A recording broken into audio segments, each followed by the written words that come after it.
Magandang araw, Pilipinas! Hatid namin sa inyo ang lahat ng naging mga hakbangin ng Pangulo nitong nagdaang linggo. Mula sa pagpapaigting ng laban kontra smuggling hanggang sa pagsusulong ng mga panukala para sa pagbibigay ng magandang serbisyo publiko. Ako po si Princess Jordan at ito ang Bagong Pilipinas, PBBM, Lingkod ng Bayan. The President of the Republic of the Philippines, President Ferdinand Romualdez Marcos Jr.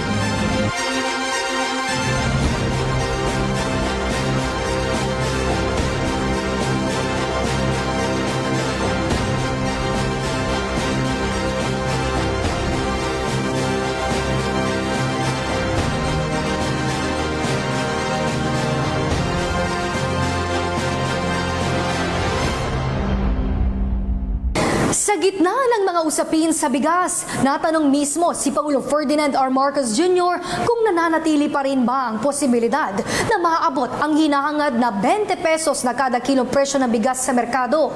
Kasabay ng pagsagot sa tanong na yan, iginiit rin ng Pangulo ang pagtutok ng kanyang administrasyon sa lahat ng aspeto ng agrikultura at hindi lamang ng tungkol sa bigas, lalo na ang paglaban sa smuggling.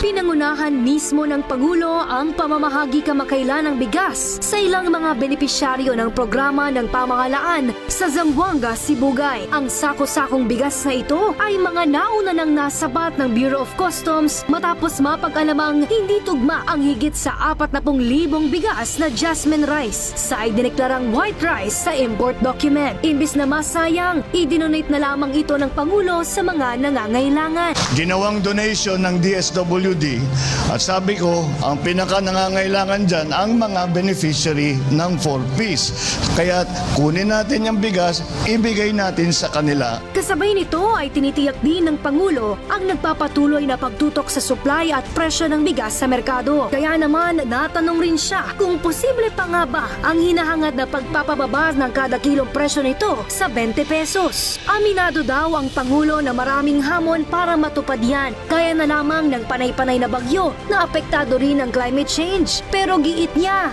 walang tigil ang pagkilos ng pamahalaan mula sa pagtulong sa mga magsasaka para mabawasan ang gasto sa produksyon ng bigas na makakaapekto sa market price nito. Kapag talaga nagawa natin ang cost of production, binaba natin, ay bababa rin ang presyo ng bigas. So, pagka naging mas normal na ang sitwasyon, malaking pag-asa talaga natin na ibababa natin ang presyo ng bigas. Pagpapataas rin sa buying price ng National Food Authority para sa pagbili ng palay mula sa mga sakahan.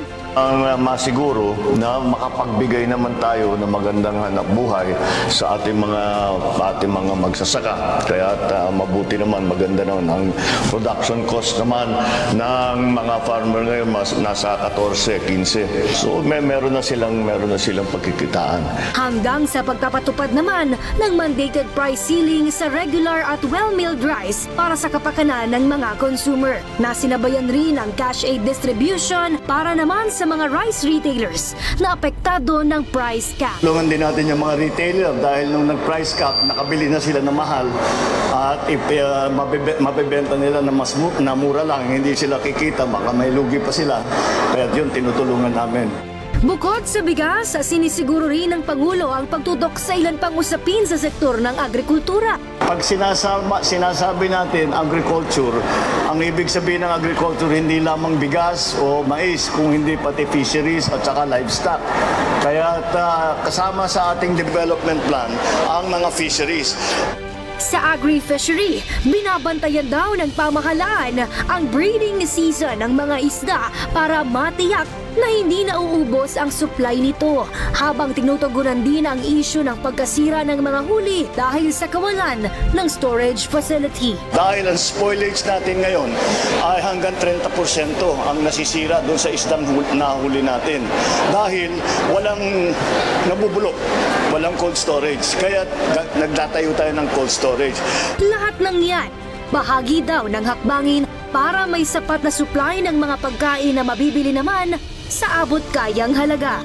Sa hiwalay namang aktibidad ng Pangulo sa Camarines Sur nitong Sabado, bukod sa pamamahagi ng bigas at ilan pang tulong sa mga benepisyaryo ng pamahalaan, personal din niyang pinangunahan ang paglulunsad ng Bagong Pilipinas Serbisyo Fair. Ang programang ito ay isa lamang sa mga unang hakbangin na pamahalaan upang magkaroon ng bagong pag-asa at bagong simula ang mga Pilipino. Hatid nito ang paglalapit sa bawat mamamayan ng serbisyo ng gobyerno para sa lahat ng sektor. Sa aming pagbabalik, tatalakay naman po natin ang tungkol sa pagpupulong ng Pangulo at ng liderato ng dalawang kapulungan ng Kongreso. Pati na rin ang mabigat na paalala ng Pangulo para sa hanay ng kapulisan. Lahat ng yan dito lang sa Bagong Pilipinas, PBBM, Lingkod ng Bayan.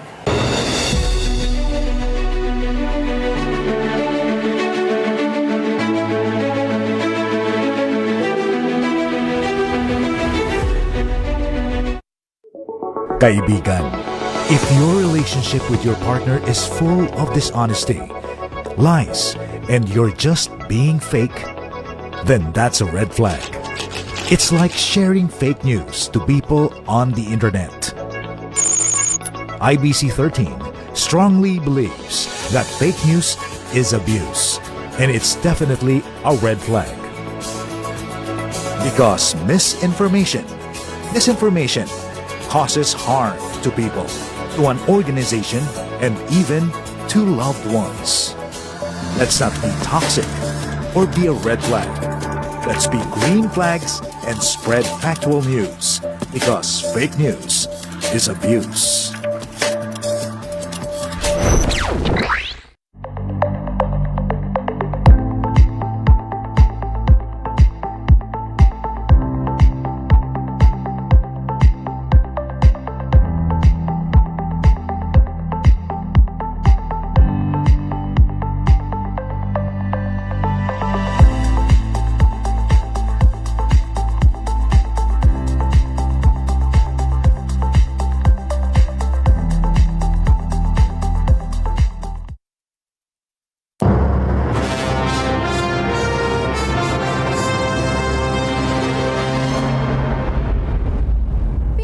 Mismo ni Pangulong Ferdinand R. Marcos Jr. kamakailan sa Malacanang ang liderato ng Kamara at Senado para pag-usapan ang mahalagang panukala na kinakailangan para sa pagsusulong pa ng ekonomiya ng bansa, pagtatanggol ng ating teritoryo at kabuhayan ng mamamayan. Dito, nasertipikahan rin bilang urgent ang panukalang batas para sa national budget ng pamahalaan para sa 2024. Sa ikatlong Legislative Executive Development Advisory Council, 20 mga panukala ang nadagdag sa Common Legislative Agenda ng Pangulo bilang punong ehekutibo at ng Kamara at Senado bilang bahagi ng legislative branch ng pamahalaan. Kabilang dyan ang pag-amyenda sa ilang dekada ng Government Procurement Act ng pamahalaan. Kasi dahil nung napasa yun ng magandang legislasyon, matagal na yan, over 20 years ago. So wala pang mga age of technology. Kaya marami tayong mga apps, mga technology na pwede natin i-avail of para maging mas mabilis po ang ating mga transaction sa gobyerno. Kasama rin sa Common Legislative Agenda ang pag-amyenda sa Fisheries Code, pagbuo ng Philippine Maritime Zones Act at Philippine Defense Industry Development Act. Magsasagawa po ng mga planta o gagawa po ng mga planta dito sa ating bansa para, at syempre kung tatayo po tayo ng barko, ba't pa tayo bibili sa ibang bansa? Dito na lang natin itayo at i-construct and marami pa po tayong mga kababayan na mabigyan ng trabaho. Mayroong ring mga panukala para sa Open Access Data Transmission Act, pag-amyenda sa Cooperative Code, pagbuo ng bagong Government Auditing Code, rasyonalisasyon ng mining fiscal regime at ang pagpapataw ng buwis sa single-use plastic. Nangako naman ang Senado at Kamara ng pagpasa ng lahat ng mga panukalang ito sa Disyembre para mapirmahan ng Pangulo at maging batas bago matapos ang taon. wala po kami nakikita na magbibigay perwisyo sa ating mga kababayan. Yan ang kagandahan ng itong mga LEDAC meetings na ito. Nakikita po namin ang puso nating Pangulo, and it is online to help the Filipino people, lalo na sa ating mga mahihirap na mga kababayan. Kasunod rin ng LEDAC meeting na ito, sinertipikahan ng Pangulo bilang urgent ang panukala para sa 2024 budget. Tatapusin natin yung budgeting time for the President way before Christmas for consideration para ipapasa din niya yung ating General Appropriations Act.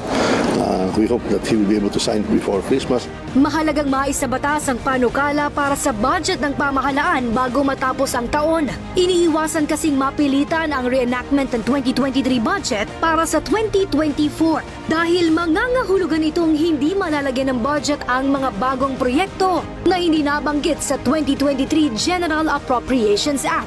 Sinertipikahan rin ng Pangulo bilang urgent ang panukalang batas na nagtutukoy sa mga aktibidad na maituturing bilang agriculture economic sabotage gaya na lamang ng smuggling at hoarding. Kung matatandaan, nang pangunahan din mismo ng Pangulo ang pamamahagi ng nasabat na bigas para sa 4-piece beneficiaries sa Zamboanga, Sibugay. Binigyan din niya mismo ang pangangailangan na matugunan ang problema sa smuggling. Isang napakalaking problema ay ang pag-smuggle ng bigas papasok ng Pilipinas. Illegal na importasyon. Kailangan din natin patibayin ang ating pag-enforce ng mga batas. Kaya't sa pamamagitan ng ipinapanukalang batas, nilalayong mapatawan ng mas mabigat na parusa ang mapapatunayang sangkot sa agriculture economic sabotage. Gaya ng life imprisonment o kaya naman ay perpetual disqualification from holding public office o habang buhay na hindi maaaring magsilbi sa gobyerno. Kasama na rin ang hindi maaaring makaboto pa. Yung Anti-Agricultural Smuggling Act, ito ay maganda para sa ating mga magsasaka. Tinake up po natin yan. Yung Presidente nagsalita ng matagal tungkol dito dahil alam mo, nasa puso po natin ng ating Presidente ang ating mga magsasaka. Tiniyak rin ng mga mambabatas na makaabot ang pagsasabatas nito bago matapos ang taon. Pag-iwas naman sa korupsyon at pang-aabuso ang paalala ng Pangulo sa mga bagong general ng Philippine National Police. At ang isa pa niyang kahilingan, patuloy na anihin ang tiwala ng mga mamamayang Pilipino kasabay na rin ng pagkilala sa human rights. Marangal, mabilis sumaksyon sa tawag ng pangangailangan at laging handang makipagtulungan sa lipunan. Ganyan inilarawan ng Pangulo ang pangarap niyang bagong mukha ng pambansang pulisya sa kanyang talumpati sa oath-taking ceremony ng mga bagong high-ranking officials ng PNP nitong Martes.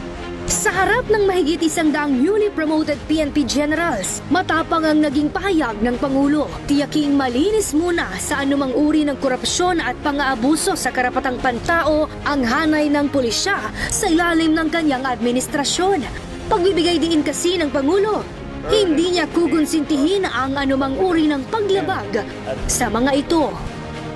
Once again, I must emphasize our zero-tolerance policy for corruption and human rights abuses within the PNP. Mark my words, there will be no room for leniency for those who engage in acts that tarnish the reputation of our police and jeopardize the safety of our people. Ayon sa Pangulo, integridad daw ang dapat mamayani sa kanilang pamumuno upang mapangalagaan ang tiwala, kumpiyansa at paghanga ng mga mamamayang Pilipino. At ang mga aspetong ito ang dapat daw na pangunahing mga pundasyon para sa epektibong pagpapatupad ng batas. Hindi madali ang trabaho ng pulis. Napakahirap talaga kung iisipin natin.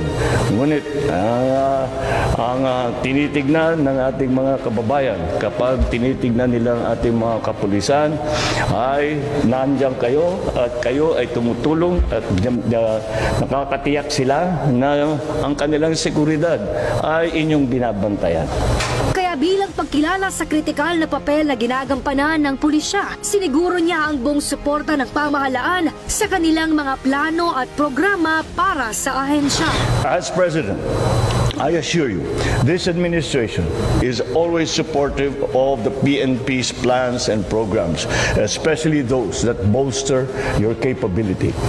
As you perform your duties in securing our people, you and your families can rest assured of the government's full support of your welfare and overall well-being.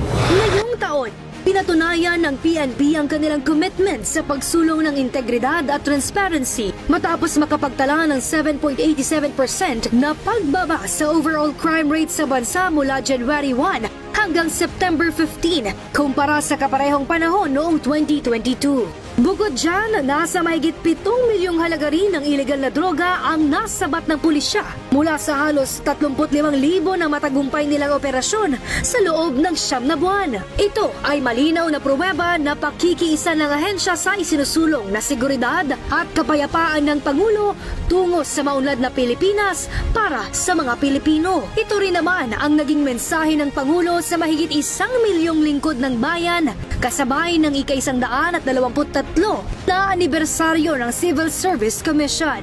I would like to express my gratitude to all civil servants who work tirelessly and with excellence and integrity to deliver the quality service that all Filipinos deserve. Hiling niya sa dalawang ahensya, patuloy na magkaisa para sa paggamit ng iisang layunin na magandang kinabukasan para sa bansa. Sa aming pagbabalik, tatalakayin naman natin ang pagsasakatuparan ng ilang investment pledges mula sa nakalipas na foreign trips ng Pangulo at ang mga isinusulong na proyekto ng pamahalaan para sa pagtitiyak ng magandang serbisyo para sa mamamayan. Lahat ng yan dito lang sa Bagong Pilipinas, PBBM, Lingkod ng Bayan.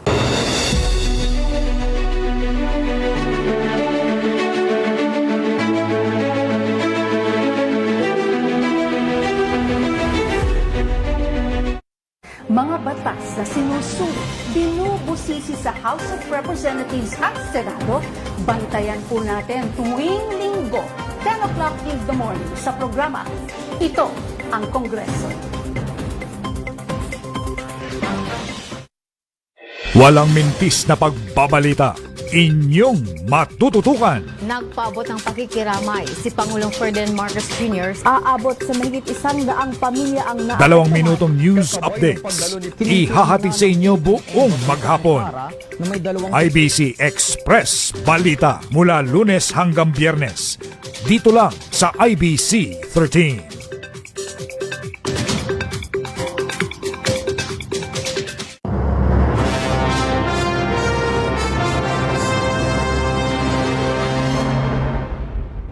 Sa kanyang pag-uwi mula sa dinulahang 10th Asia Summit sa Singapore, dala ng Pangulo ang pangakong pamumuhunan ng ilang foreign investors at ang matibay na ugnayan ng Pilipinas at Singapore.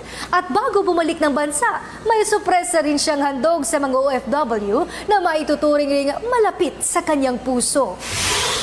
Matapos ibida ang Pilipinas bilang magandang destinasyon ng pamumuhunan sa katatapos lamang na 10th Asia Summit sa Singapore, Given the strong fundamentals of our economy, I invite you to explore the Philippines as a destination for investment. tagumpay na naiuwi ng Pangulo ang tiwala ng karagdagan pang mga grupo ng negosyante na interesado ring mamuhunan sa bansa gaya ng Singapore-based company na Dyson. Katunayan, kasama niyang naiuwi ang nagkakahalagang 11 billion pesos na investment pledges na kinumpirma ng Dyson sa kanilang pag-uusap sa sidelines ng Asia Summit nitong linggo. Gagamitin daw ito para sa planong pagtatayo ng bagong pabrika at Research and Development Center sa Pilipinas na may kinalaman sa technology para sa susunod na 2 taon para sa halos 1,250 Pilipino. Maliban sa Dyson, nagpakita rin ng interes ang Malaysian retail specialist na Valeram Group para naman sa lalo pang pagpapalawak ng operasyon ng kanilang negosyo sa Pilipinas at planong pagtatatag ng mga airport outlets sa susunod na 5 taon. Ikinalugod naman daw ng Pangulo ang mga planong ito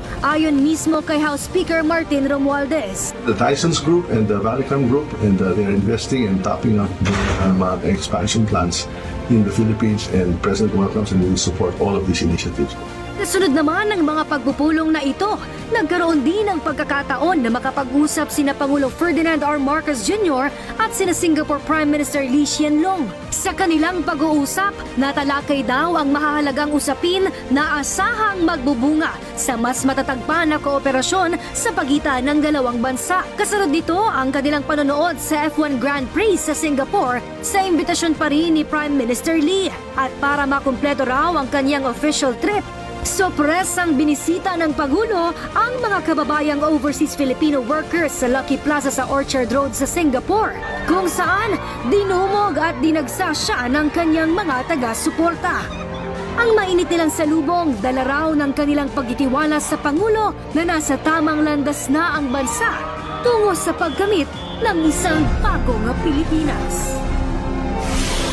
At mula naman sa naging pagdalo ng Pangulo sa ASEAN-European Union Summit sa Belgium noong Disyembre, isang malaking investment pledge na rin ang naisakatuparan.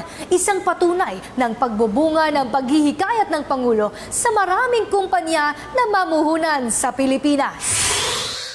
Matapos lamang ng ilang buwan, malugod na pinangunahan ng Pangulo ang panibagong katuparan sa bilyong-bilyong investment pledges na naiuwi niya mula sa isa sa kanyang mga foreign trips, ang inaugurasyon ng bagong beauty, well-being and personal care factory ng British multinational company na Unilever sa General Trias, Cavite nitong Biyernes. Isa ang state-of-the-art facility sa malaking pamumuhunan na ipinangako sa Pangulo noong dumalo siya sa Association of the Southeast Asian Nation European Union Summit sa Brussels, Belgium noong December 2022. Ang pagsasakatuparan na ito, lalo daw nagtulak sa Pangulo na ipagpatuloy ang agresibo niyang pamamaraan sa paghihikayat ng mga foreign investors na mamuhunan sa bansa. To see this project come to fruition after just several months is not only encouraging. It also inspires me and the rest of the government to work even harder for the Filipino people. Ang pagtitiwala din daw na ito ng Unilever sa kakayanan ng bansa at ng mga Pilipino ay magdudulot din ng kumpiyansa sa iba pang mamumuhunan na subukan ang Pilipinas. It is very important that this serve also is a vote of confidence, not only for Unilever, but also a vote of confidence for other investors who would like to come in. When such an important facility such as this has been put up still here in the Philippines, I'm sure it will help to encourage other groups to come in and do the same.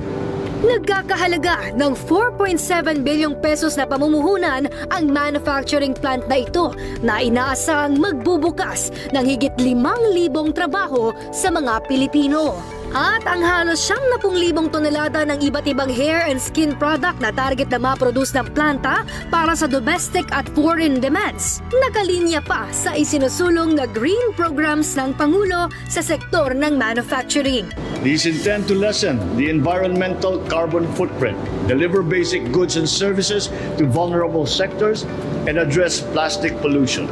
Sa kabuuan, ang naturang proyekto ay dagdag daw sa karangalan ng bansa bilang katunayan na handang-handa ang Pilipinas para sa anumang pamumuhunan sa iba't ibang sektor at pakikipag-ugnayan sa mas marami pang mga bansa.